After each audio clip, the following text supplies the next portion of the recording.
Assalamualaikum warahmatullahi wabarakatuh. Bismillahirrahmanirrahim.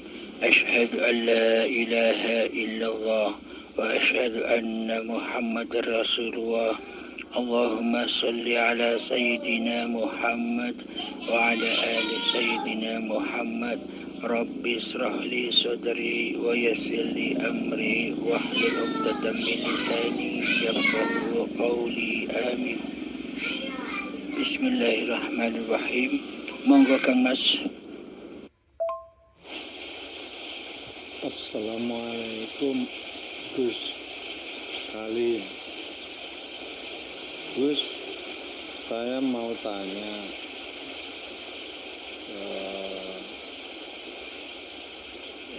kita kan tahu bahwa sesungguhnya kita itu dinafaskan sama Allah, oleh Allah. Nah, saya terbesit pertanyaan, lalu kapan pertama kali Allah itu menafaskan kita? Apakah dalam kandungan atau bagaimana, Gus? Mohon penjelasannya. Terima kasih. Assalamualaikum warahmatullahi wabarakatuh. Waalaikumsalam warahmatullahi wabarakatuh.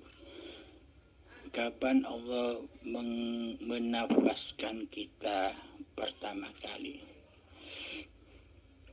Makna menafaskan adalah menghidupkan.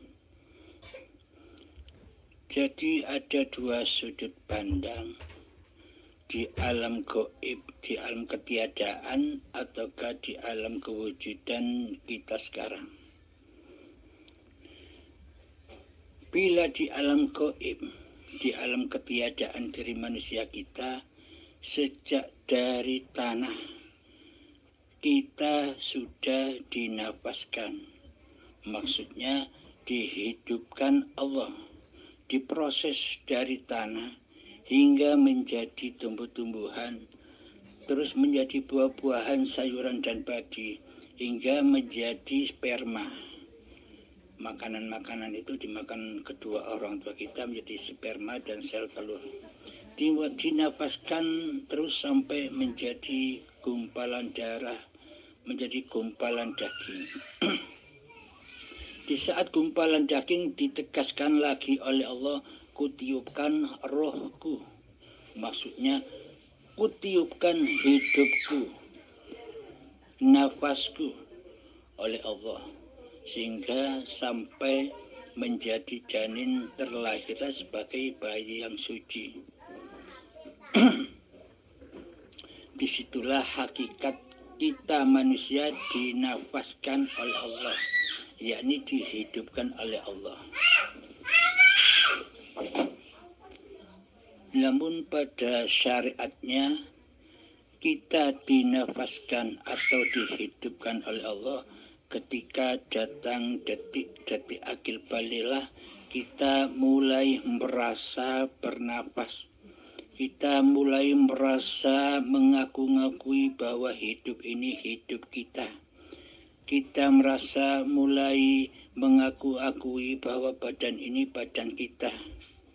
Disitulah kita mulai mengenal nafas, mengenal hidup. Demikian Kang Mas. Terus satu lagi, Gus, mengenai diri kita. Diri kita itu yang saya tahu ada 3 unsur, yaitu jasad, jiwa, dan roh atau urip. Nah, bagaimana caranya agar kita itu bisa mematikan jasad, kemudian masuk ke wilayah jiwa? Lewatnya itu yang paling gampang lewat mana, Gus, untuk masuk wilayah jiwa itu, Gus? Matur nuwun, Gus. Ini langsung praktek loh, Gus. Langsung praktek yang simple, Gus. Inggih Kang Mas. Bismillahirrahmanirrahim. Untuk mengenal Allah, untuk mengenal Sang Pencipta, maka kita wajib mengenal sifat-sifatnya Allah dahulu. Wajib menyatakan sifat wajibnya Allah dan sifat muhalnya Allah. Karena sifat muhal bagi Allah itulah sifat wajib yang wajib dimiliki oleh manusia. Pertama, Allah bersifat wujud. Artinya yang wujud hanya Allah. Kebalikannya adalah sifat Adam. yakni tidak mungkin Allah tidak wujud. Tidak mungkin Allah tidak ada. Tidak mungkin Allah gaib. Nah, marilah kita nyatakan sifat wajib sesungguhnya diri manusia kita ini. Bila kita umat Islam wajib mengenal sifat-sifatnya Allah dan sifat muhalnya Allah. Selama ini yang jadi Tuhan kan kita sendiri. Kita merasa mentuhani hidup dan badan kita sendiri. Seolah-olah Allah itu tak ada. Allah gaib bagi diri kita. Karena kita merasa bisa hidup sendiri. Bisa beraktivitas sendiri. Padahal dalilnya seluruh manusia yang percaya adanya Tuhan, yang percaya adanya Allah, berkata demikian. Aku hidup karena hidupnya Allah. Jadi hidup itulah Allah, bukan hidup diri manusia kita. Selama ini pemahaman kita seolah-olah ada hidupnya Allah, ada hidupnya kita, ada hidupnya hayawan, ada hidupnya tumbuh-tumbuhan, ada hidupnya malaikat, ada hidupnya setan dan sebagainya. Seolah-olah hidup itu banyak. Bila hidup itu banyak, bagaimana mungkin Allah dikatakan maha kuasa, maha hidup? Logikanya begini. Seumpama hidup ini hidup manusia kita, mana mungkin Allah menghidupi manusia kita? Seumpama hidup ini hidup manusia kita, bagaimana mungkin, mana mungkin Allah menciptakan diri kita? Logikanya demikian. Bila kita punya hidup sendiri. Logika lagi. Seumpama hidup ini hidup manusia kita. Ketika bayi, kan Anda gaib. Kita semua gaib. Tak wujud. Kita tak ingat apa-apa. Kita tak pernah menyaksikan apa-apa di saat kita baru lahir. Nah, bila memang hidup ini hidup manusia kita, mestinya kita menyaksikan kelahiran diri kita sendiri. Kita tak boleh lupa. Kita pasti ingat seluruh perjalanan sejak dari tanah sampai menjadi bayi, seluruhnya pasti akan kita ingati. Bila memang hidup ini hidup manusia kita. Logika yang kedua begini. Jika memang hidup ini hidup manusia kita, coba kenali yang mana hidup manusia kita. Bagaimana wajahnya, bagaimana rupanya, bagaimana wujudnya, bagaimana bentuknya, bagaimana rasa dan warnanya. Hidup yang selama ini kita akui sebagai hidup kita. Bila memang hidup ini hidup manusia kita, mestinya kita tahu yang mana hidup itu. Tapi sementara selama ini kita tidak tahu hidup kita sendiri.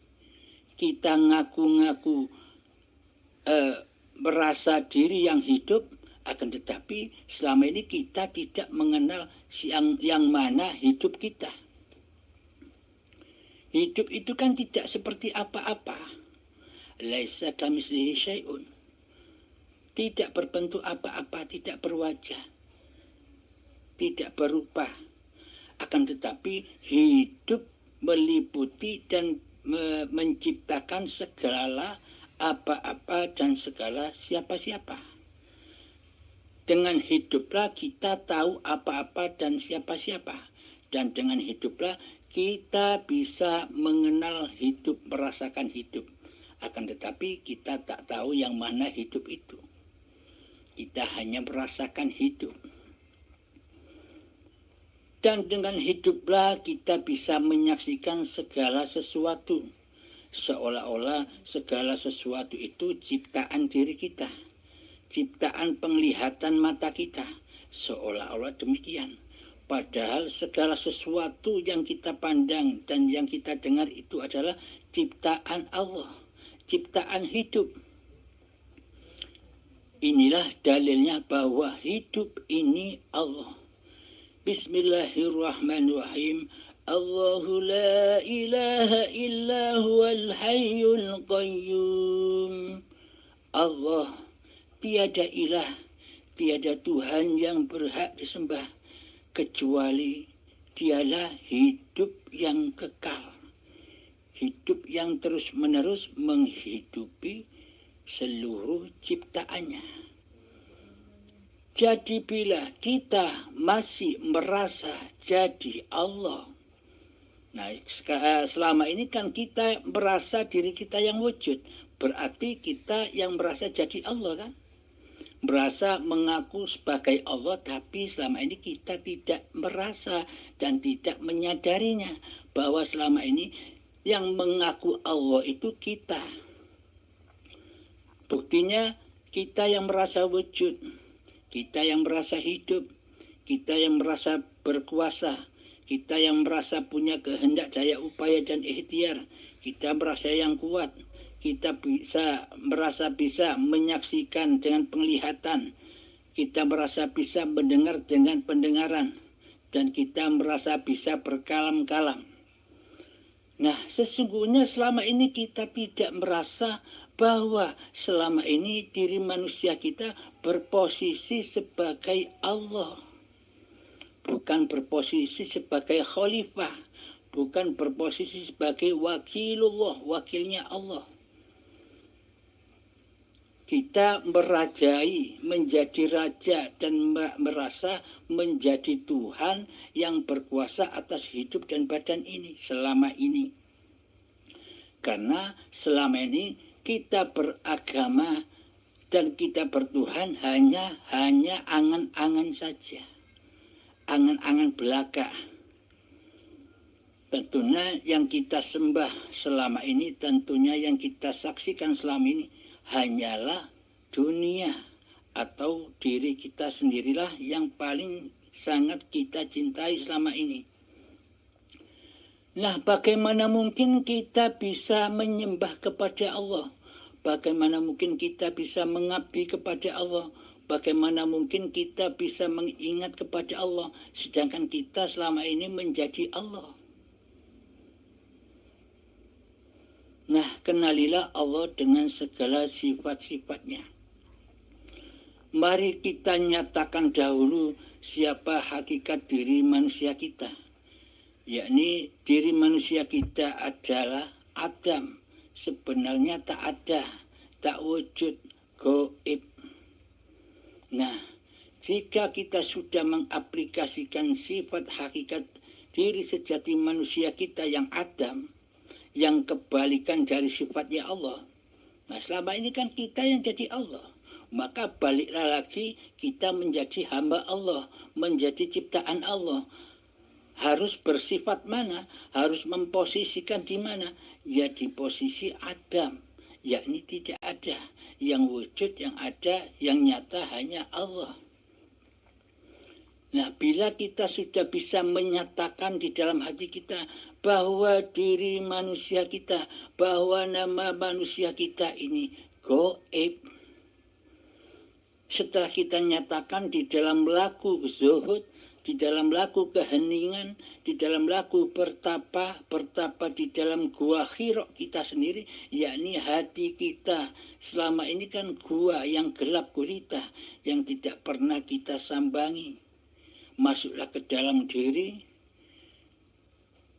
nyatakan ketiadaan diri manusia kita, nyatakan ketidakwujudan diri manusia kita, nyatakan ketidakkuasaan diri manusia kita, nyatakan ketidakhidupan diri manusia kita.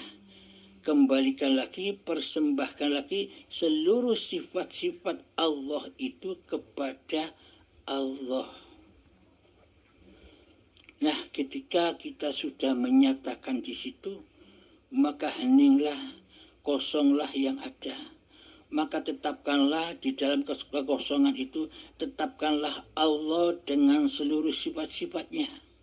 Yakni hidup ini Allah, wujud ini Allah, kuasa ini Allah, kehendak, daya upaya dan ikhtiar ini Allah, kekuatan ini Allah, penglihatan ini Allah, pendengaran ini Allah, percakapan atau berkalam-kalam ini Allah. Itu nyatakan di dalam hati. Jangan sampai engkau ceritakan di luar dirimu, karena manusia-manusia akan menganggapmu murtad, kafir, kufur, karena engkau merasa menjadi Allah. Anggapan manusia di luar diri kita seperti itu, seolah-olah bagi ahli syuhud, ahli tauhid, dikira merasa menjadi Allah, sudah mengaku-ngaku sebagai Allah.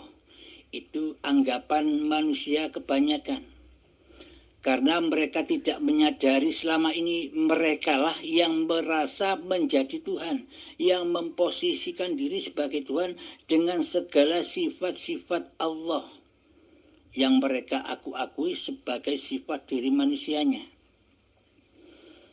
Nah, bagaimana mungkin bagi ahli syuhud mengaku diri sebagai Allah, sebagai Tuhan, sedangkan diri manusianya sudah tiada, sudah goib, sudah tak nyata lagi di hatinya. Yang nyata adalah pemilik hidup itu sendiri. Nah, ini babakan hati, harus prakteknya di hati. Jadi untuk mengaplikasikannya, sering-seringlah berpuasa, sering-seringlah bersyahadat, yakni menyaksikan hidup, bahwa hidup ini Allah. Ketika kehidupan manusia kita sudah fana, sudah hancur lebur, sudah kita kembalikan bahwa hidup ini Allah, wujud ini Allah, kuasa ini Allah, kehendak daya upaya ini Allah, penglihatan, pendengaran, dan berkata-kata ini Allah. Ini semua adalah hakikat aplikasi la haula wa la quwwata illa billahil aliyil azim. Jadi seluruhnya putus dari manusianya, putus dari kewujudan manusianya. Yang ada hanya kewujudan Allah. Demikian Kang Mas. Ya Gus, memang kalau kita kembali kepada makna ruh atau hidup yang sebenarnya, ya semua yang berperan adalah ruh ataupun hidup itu. Jadi kitanya di mana, ya kitanya memang sesungguhnya ya yang jiwa itu, dan yang jiwa itu kan memang tidak memiliki wujud atau bentuk, tapi dia ada. Dia menyaksikan sesungguhnya aktivitas daripada ruh ataupun hidup terhadap jasad ini, Gus. Untuk prakteknya demikian Kang Mas. Mulai besok pagi bangun tidur sampai tidur lagi, disitulah Siratal Mustaqim, tempat praktek kita, tempat peperangan kita menghadapi setan dan iblis yang nyata ini. Siapa iblis dan setan hakikatnya? Ya diri manusia kita ini yang selama ini mentuhani, yang selama ini menjadi Tuhan atas hidup dan badan ini. Seolah-olah kitalah penciptanya. Seolah-olah kitalah yang menguasai pergerakan kehidupan dan badan kita ini selama ini. Maka dari itu kita prakteknya demikian. Besok ketika bangun tidur, sadarilah, diamkanlah hati kita, masuklah ke dalam diri, saksikan bahwa hidup, bahwa Allah lah yang membangunkan badan ini. Bukan diri kita yang bangun, tapi Allah lah yang membangunkan. Ketika sudah bangun, menyadari mata kita terbuka, maka duduklah. Nah, di saat duduk, kita berpuasa lagi dari hidup diri kita. Saksikanlah bahwa hidup ini Allah. Jadi, Allah lah yang mendudukkan badan kita ini. Bukan badan bisa duduk sendiri. Badan itu mati. Tak bisa bergerak apa-apa tanpa Allah, tanpa hidup.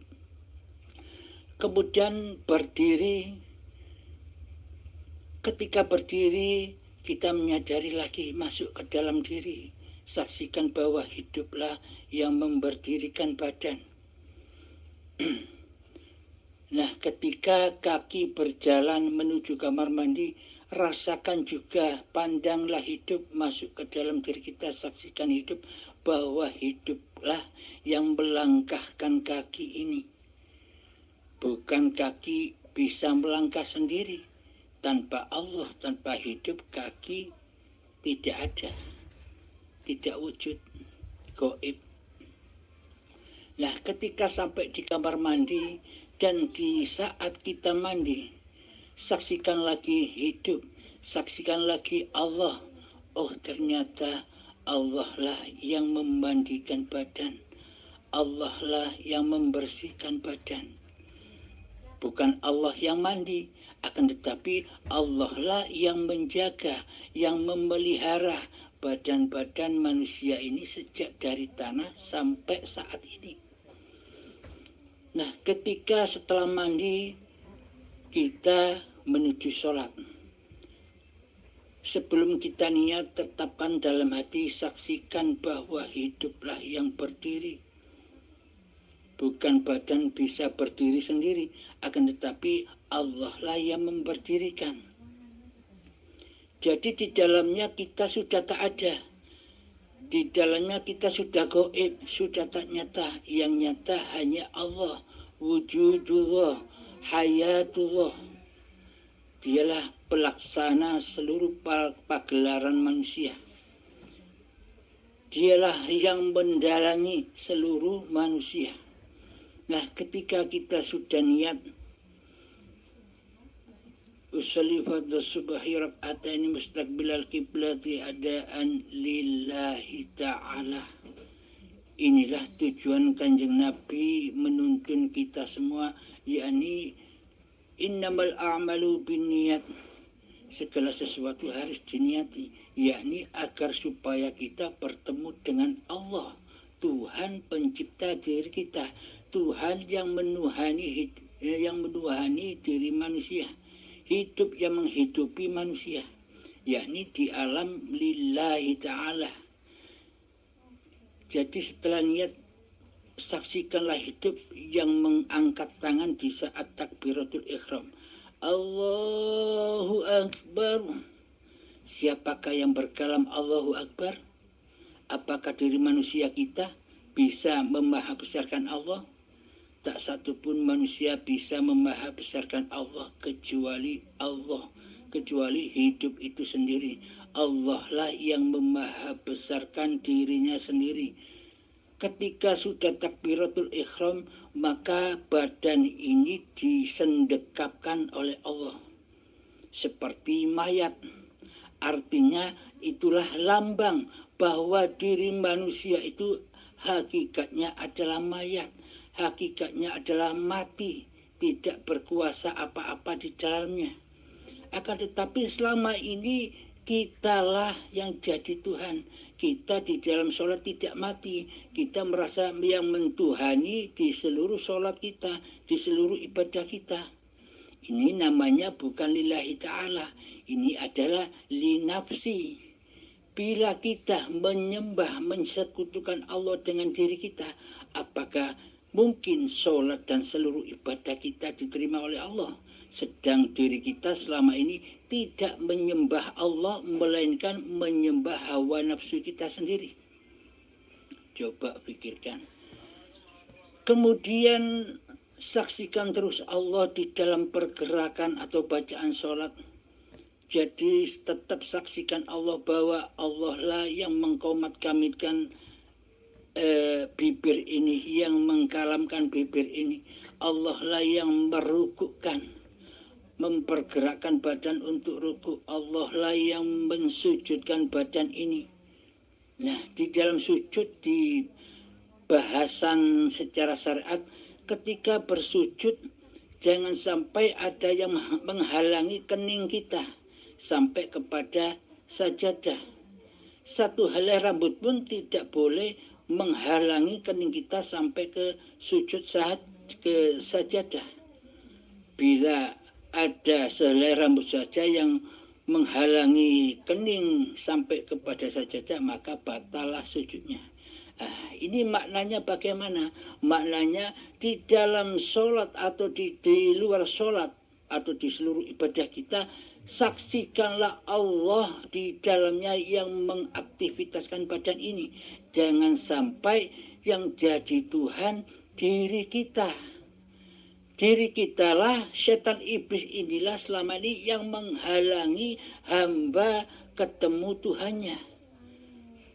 Jadi ibaratkan sehelai rambut tadi yang menghalangi diterimanya sujudnya oleh Allah. Jadi maknanya itu. Kemudian sampai salam, selamatlah kita memandang Allah.